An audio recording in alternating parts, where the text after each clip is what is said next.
Hello and welcome to Oweleketv News. I am Rachel Abioye. The news headlines. Our political class is Nigeria's biggest problem, says Samson Itodo. Fubara Rivers APC clash over 144 billion naira allocation spending. On the foreign scene, King Charles III diagnosed with cancer, Prince Harry visits AMIDST treatment. And in sport, Victor Osimhen declared fit for AFCON semi-final.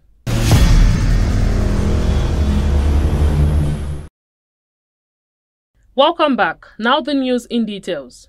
Samson Itodo, a Nigerian activist and leader of the Not Too Young to Run movement, has emerged as a vocal critic of Nigeria's political elite. He argues that the established political class poses a significant barrier to the country's progress and development. Itodo asserts that this elite often prioritizes maintaining its own power and privilege over addressing the needs and aspirations of the Nigerian people. Itodo, while speaking on China's television, said the political class in Nigeria is the biggest problem the country has. The Not Too Young to Run movement, championed by Itodo, advocates for increased participation of youth in politics and governance as a means to address Nigeria's political challenges. He believes that empowering young people to engage in the political process can bring about fresh ideas, accountability, and a greater focus on the common good within Nigeria's governance structure. Central Bank Governor Olayemi Cardoso addressed the House of Representatives on Tuesday regarding the state of the economy.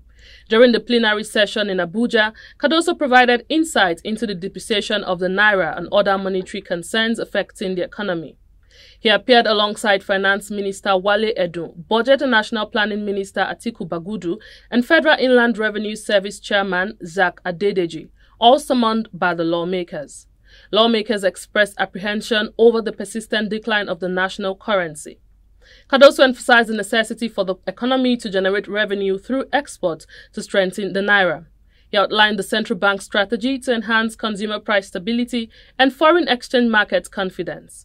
The governor expressed optimism that the bank's policy initiatives will have a positive impact on inflation rates. The KOGI state government responded on Tuesday to allegations made by the Economic and Financial Crimes Commission against former Governor YAHAYA BELLO, terming them as laughable. The government expressed dissatisfaction with the EFCC's decision to amend a current charge before the Federal High Court in Abuja to include BELLO, who left office on January 27. In a statement issued by the Commissioner for Information, Kingsley Fanwo, the government accused the EFCC of collaborating with individuals posing as politicians to tarnish BELLO's reputation. The statement criticized the EFCC's amendments to the charge to include BELLO's name, describing it as ridiculous and laughable. The government clarified that the original charge was against Ali Bello and Dauda Suleiman, and the alleged offense involving Bello was a conspiracy to convert a significant sum of money supposedly occurring in September 2015. However, it pointed out that Bello was not in office at that time, as the election that brought him to power took place in November 2015 and he assumed office in January 2016.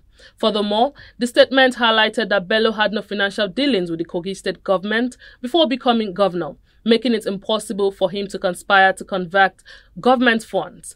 The government expressed dismay at the allegations and emphasized Bello's commitment to transparency and accountability during his tenure as governor. Let's go on a short break. We will be right back. Follow us on our social media handles at Oweleketv. Visit our website at www.oweleketv for a thrilling journey. Oweleketv, rising star at the fairground.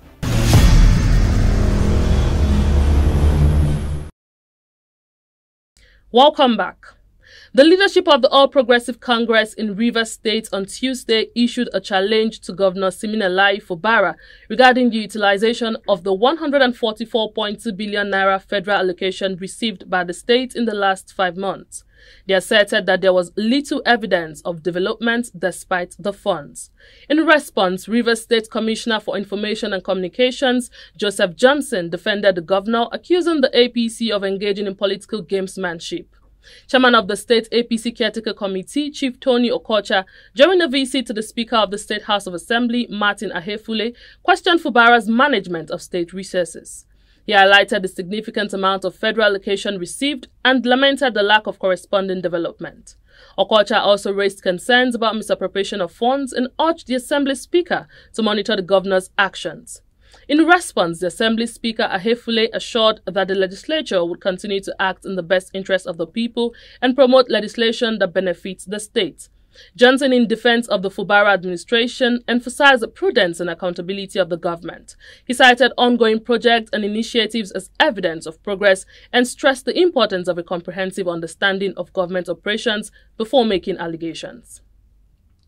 The All Progressive Congress on Tuesday alleged that the leading opposition parties in the country were behind the demonstrations that took place simultaneously in KANO and Niger State on Monday. However, the People's Democratic Party denied the allegations, asserting that the protests were a reflection of hardship caused by the ruling party's economic policies. The protests, which saw angry youth and women take to the street of Minna and Kano, were reportedly sparked by growing hardship, inflation, and the rising cost of living in the country. In Niger State, women blocked the Minna-Bida road, demanding action to address the hunger in the land. Security operatives' attempts to disperse the protesters were met with resistance. In a statement, the APC National Publicity Secretary, Felix Morka, accused the opposition of orchestrating the protests to undermine the government.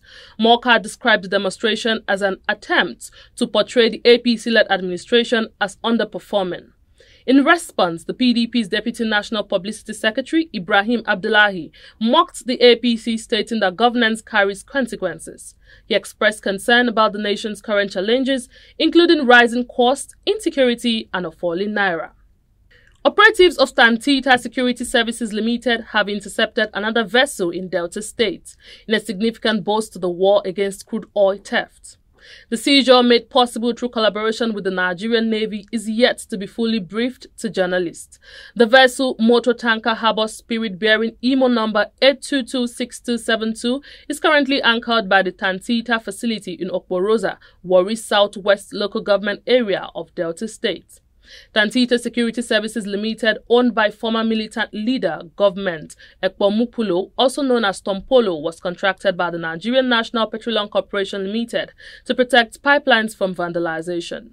This latest seizure comes on the heels of another vessel apprehended by naval authorities in the Igbo Koda area of Ondo State last month. The motor tanker Vinelasis 1 Lagos was arrested for engaging in illegal siphoning of crude oil from a wellhead at the Egbeson oil field. Up next, the stories on the foreign scene after the break. Follow us on our social media handles at Oweleketv. Visit our website at www.oweleket.tv for a thrilling journey. Oweleketv, rising star at the fairground.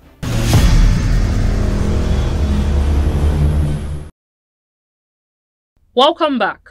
On the foreign scene, Britain's Prime Minister announced on Tuesday that King Charles III's cancer was detected early and he will continue his constitutional duties despite receiving treatment.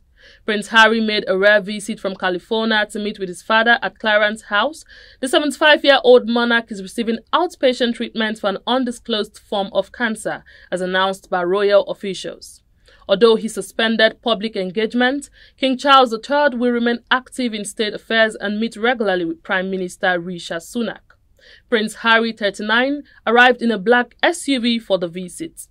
Despite his infrequent interactions with his father since leaving royal duties in 2020, he has publicly discussed his strained relationship with the royal family. The palace revealed that the king's cancer was discovered during a recent hospital visit for an enlarged prostate, but it is not prostate cancer. Thankfully, the diagnosis was made early, according to Sunak. In entertainment, Yunus Emmanuel Abdurazak passes away. The tragic news of MANUEL MUZIC's death was confirmed by fellow singer Rick Hassani in an Instagram comment on February 5th. Hassani expressed heartbreak and disbelief, recalling their recent time together and struggling to process the loss. MANUEL participated in the 4th season of The Voice Nigeria under the guidance of singer Niola.